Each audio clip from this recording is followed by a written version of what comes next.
Happy Friday.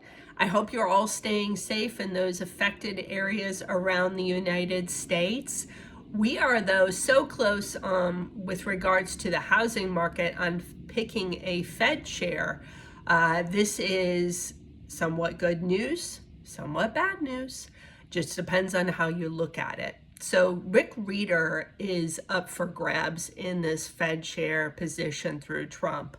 And I don't want to get into the weeds here, but I will give you my 2 cents on BlackRock and potentially what he's going to bring to the role. So he is the chief investment officer. So he has a ton of experience here for global fixed income at BlackRock. That's what he does. He oversees massive bond portfolios, sets overall investment strategies, and manages risk. All things we probably want out of a Fed chair. So, okay, I can see that.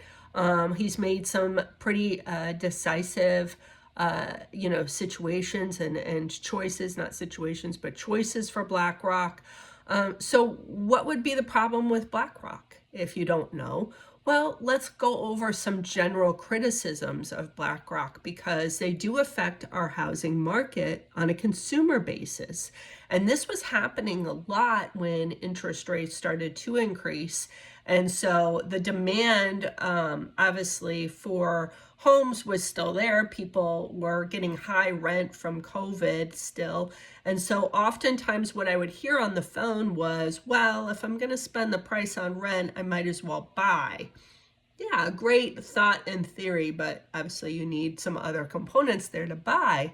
Regardless of that, if you had everything in order and you were going to buy a home, what would happen? What could occur?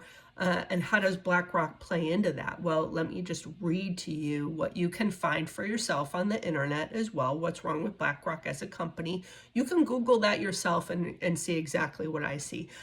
BlackRock faces criticism for its massive scale and influence, particularly concerning the role in the housing market, buying single-family homes, pushing rentals, impacting affordability, its environment, social and government practices.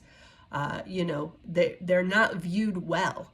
So let's think about this for a moment. We're going to put somebody in place who's going to help us control basically the market and stabilize the market. And their overall objective is to gobble up as much of the housing share as possible.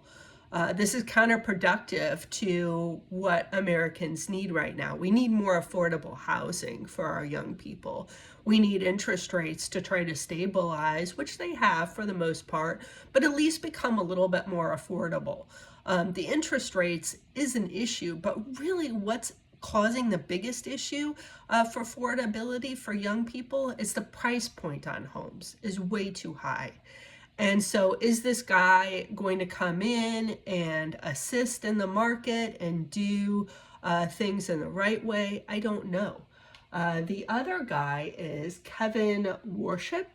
I'm not sure if I'm saying that right. I'm not sure a whole lot on him yet. I was just really focused on Kevin or Rick Reeder. So I'm not really sure about that guy. If you know anything, let me know. I would love to know more about that Kevin guy and who's up for grabs, but evidently he's not necessarily the front runner. So happy Friday to you. If you are, again, in those affected areas, please lean on your friends in other states. Let's make it a great weekend.